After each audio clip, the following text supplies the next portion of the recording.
and public funds were secretly funneled to the brother of a sitting member of Congress, to his law firm, Fenton Keller, to protect his political allies, including you, Supervisor Lopez. That could be a Fox headline news for you. And I want you to think about that.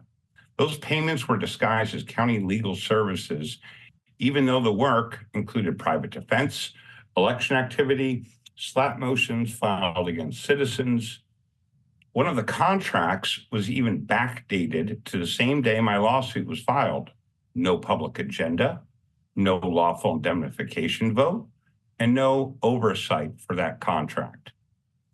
When public money is rerouted, mislabeled to shield insiders like yourself, Supervisor Lopez, it mirrors exactly what led to the 34 felony convictions of the former president, falsifying business records by calling unlawful payments legal expenses. It's the same deception in a different jurisdiction.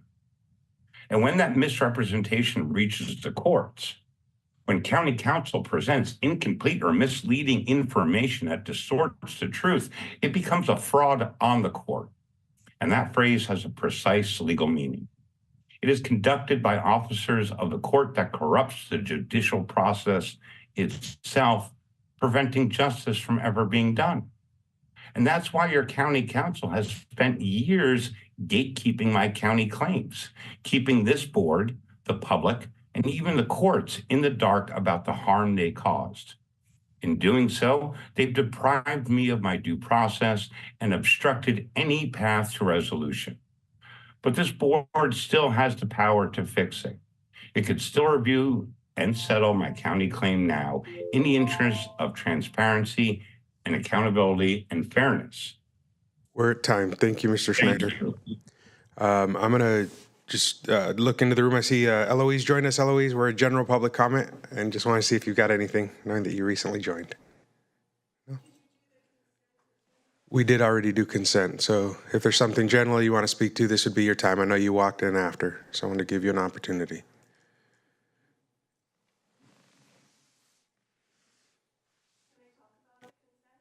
Feel free.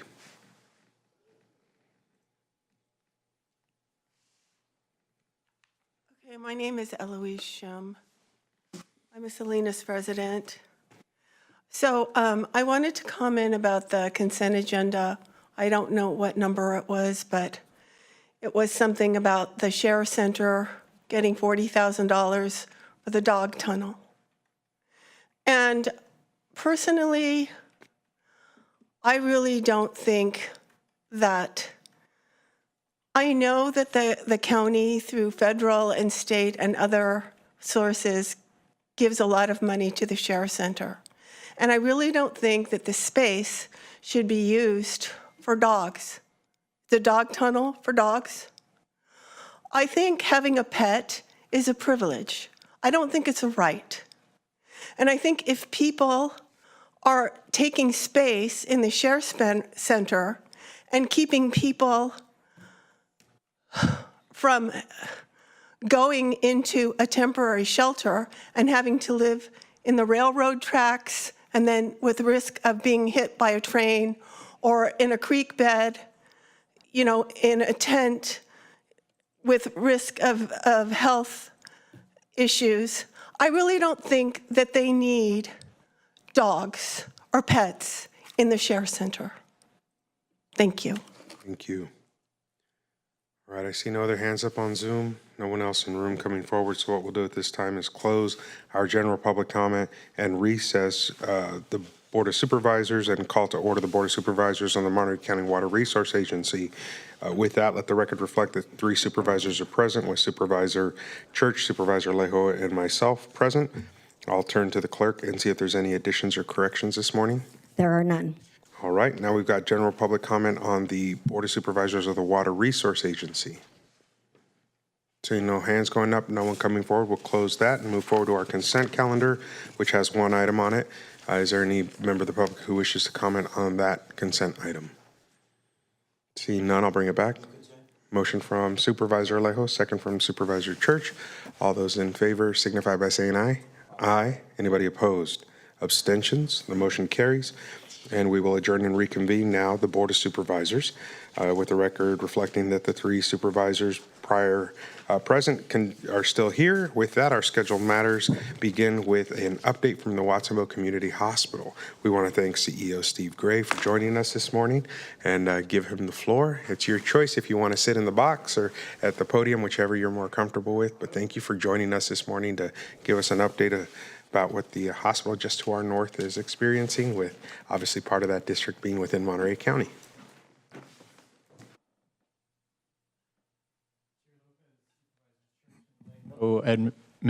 Administrator De La Rosa, good to see you again. Thank you all very much for inviting me here today. I really appreciate the opportunity. My name is Stephen Gray. I'm the CEO of Watsonville Community Hospital and the Pajaro Valley Healthcare District. At your invitation, I'm going to spend about 10 or 12 minutes describing to you really briefly, reminding you about the history of our hospital, and then I'll go into where we've been on our journey for the last 3 years as a healthcare district, and then talk a little bit about kind of where we are right now and what it looks like going forward with all of the things that are coming forward with us. Can I drive the slides from here okay, sweet. That will save me from having to ask somebody to do it. Thank you for that. Perfect. So we've been in Watsonville for 130 years now. It was a nonprofit hospital for over 100 years in Watsonville. It's been in a few different locations. After the '89 earthquake, it was rebuilt in its current location and experienced some financial challenges at that time in the 90s, and the nonprofit independent board at the time chose to sell itself off to CHS, Community Health Systems, a for-profit organization that runs hospitals throughout the country. And it was under that for-profit ownership for a couple of decades with CHS, and then spun off into Quorum. There was an opportunity for the Community Health Trust to buy the hospital back in 2019 when Quorum was selling it. It chose not to do that. And Halson Healthcare came in and purchased it. Halson soon thereafter sold the land and the property to a real estate investment trust based in Alabama to raise operating capital for running the hospital. That worked for a bit, but then the pandemic hit, and shortly thereafter in 2021, they declared bankruptcy. The community then rallied this county, our Santa Cruz County, a number of our elected officials, including Robert Rivas, Speaker Rivas, and Senator Laird, and folks at the state, and all throughout our community came together to save the hospital and keep it from closing. Created the Pajaro Valley Healthcare District. So that was created through legislation, Senate Bill 418. And the district officially started running the hospital in September of 2022. We also were able to create the Hospital Foundation. So we now have a philanthropic arm of our now, once again, nonprofit hospital. So this is our structure as it stands now. We are the healthcare district. Underneath the healthcare district is the hospital, the Hospital Foundation, which raises money for the hospital, and Coastal Healthcare, which is our clinic where we have about a dozen physicians, and we've recently added primary care to that Coastal Healthcare clinic. So the Pajaro Valley Healthcare District now owns the property back. I'll talk about that in a minute when we talk about Measure N. The foundation raises money for the hospital. The hospital supports the costs of the 2 foundation staff members that we have. And Coastal Healthcare has about 10 specialty physicians and 2 primary care providers. This is the map of the Pajaro Valley Healthcare District as it was created in Senate Bill 418. So it is the lower portion of the southernmost portion of Santa Cruz County and the very northern tip of Monterey County in Pajaro and Las Lomas. Zooming that out a bit for the purposes of looking at where it lies within Monterey County, as well as the Healthy Places Index. So the Healthy Places Index, you're probably familiar with. The blue areas are the less healthy census tracts. The green areas are the healthier census tracts. We have just about all of the blue in Santa Cruz County that are inside our healthcare district. And for Monterey County residents, we have about 7,500 Monterey County residents who live in the light blue or the dark blue areas, the less healthy of the quartiles, and about another 1,700 Monterey County residents who live in that second light green quartile. This makes up, the Monterey patients make up about 15% of our patients coming into our hospital and coming into our clinics as well. So we are, we're situated, what we say is we're situated right where we need to be, right? This is a location, an area that is in need of healthcare, in need of growing healthcare services, in need of strengthening healthcare services. We are that green cross in the middle there. Were it not for us, there would be a pretty large gap of well over 100,000 people that would have to go significantly farther to to find another hospital for emergency care or other care that is needed. So we feel like we're located right where we need to be, and we are really proud of the community that we get to serve. When the healthcare district opened in September of 22, there was a strategic plan that was created by the healthcare district board, 5-member elected district board that are who I report to. The board got together with the community and with a consultant to create a strategic plan, and this was really the overall of the roadmap. And the main takeaway from this slide is that we have accomplished much of what is on this slide. So we have done much of what is on here. We had, I'll talk in a few minutes about the turnaround financially that we've been able to accomplish. We've gotten back into our role as a community leader in the Watsonville and Pajaro areas where the previous for-profit ownership had gotten completely away from that, and the community felt like they were disconnected from their hospital. We have brought the cardiac catheterization lab back online. We have been able to recruit additional surgeons, additional gastroenterologists. We were almost a full year ahead of schedule on the municipal bond, which I'll talk about in a minute. We got that accomplished and passed in March of 2024. We've been able to build primary care a full year ahead of schedule. This was scheduled for the end of 25. We started primary care in coastal healthcare in January of 25. And we are in the process of designing and developing the new emergency department that would nearly double the capacity of our very busy emergency department.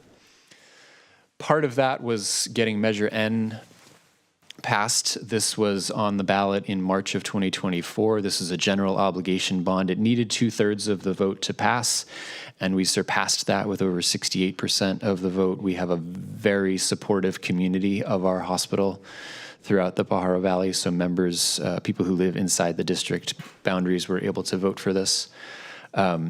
The first thing that we were able to do, we drew down the first series of funds in September of 24, and on October 31st, we bought the property back. So the healthcare district now owns the property of the buildings on the hospital grounds and the land.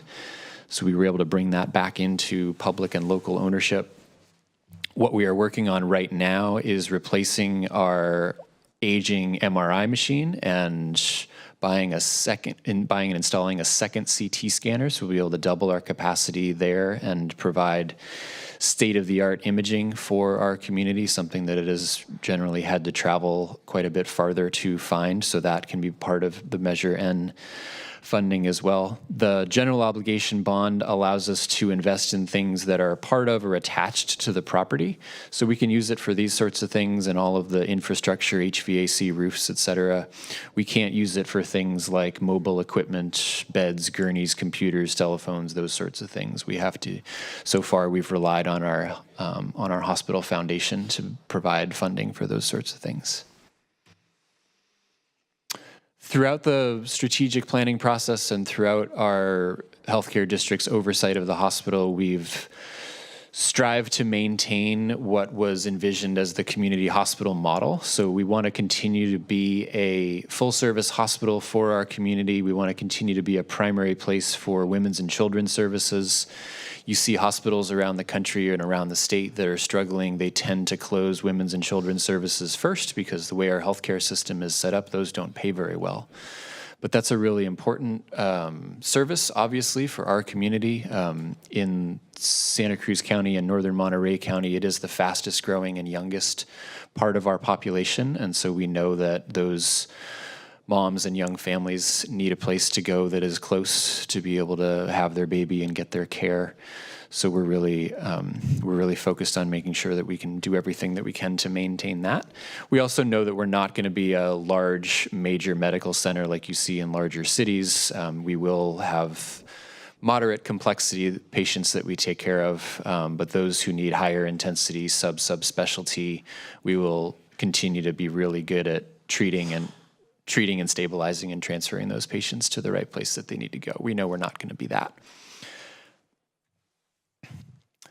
These are some of our numbers. So you can see the number of people that we take care of, about 35,000 patients in the emergency department in 2024. We're on pace for similar numbers across the board here for 2025.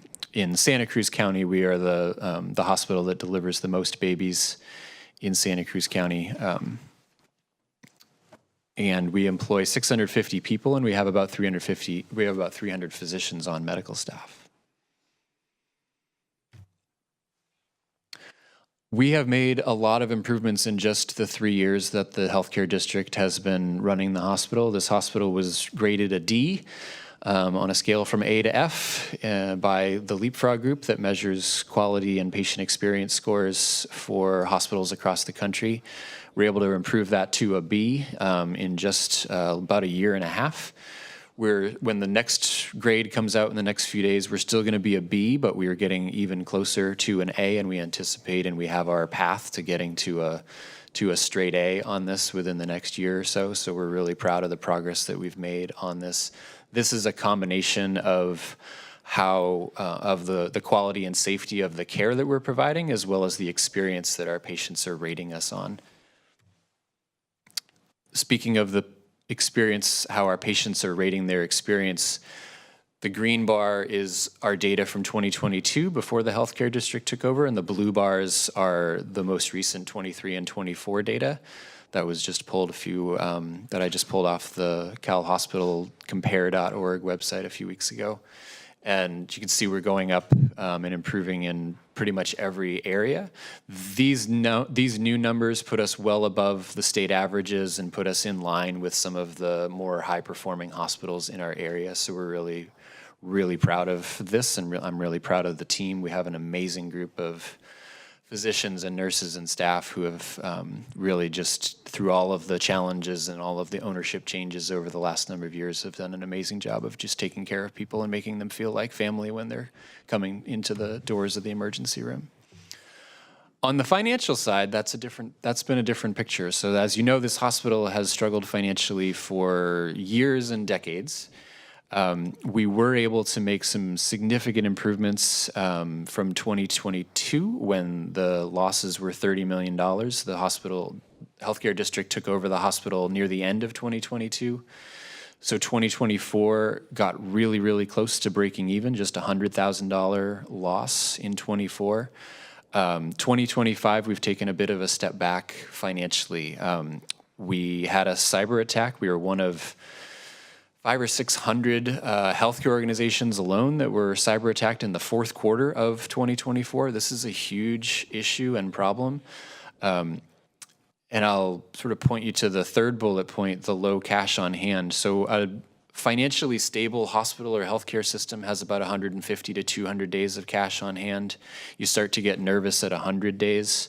When the healthcare district opened the hospital on September 1st, 2022, the district had 8 days of cash on hand. So the state and the community came together and saved it and said, good luck, hope you can make payroll next week because you're just barely there. And so without having a profit margin that's been positive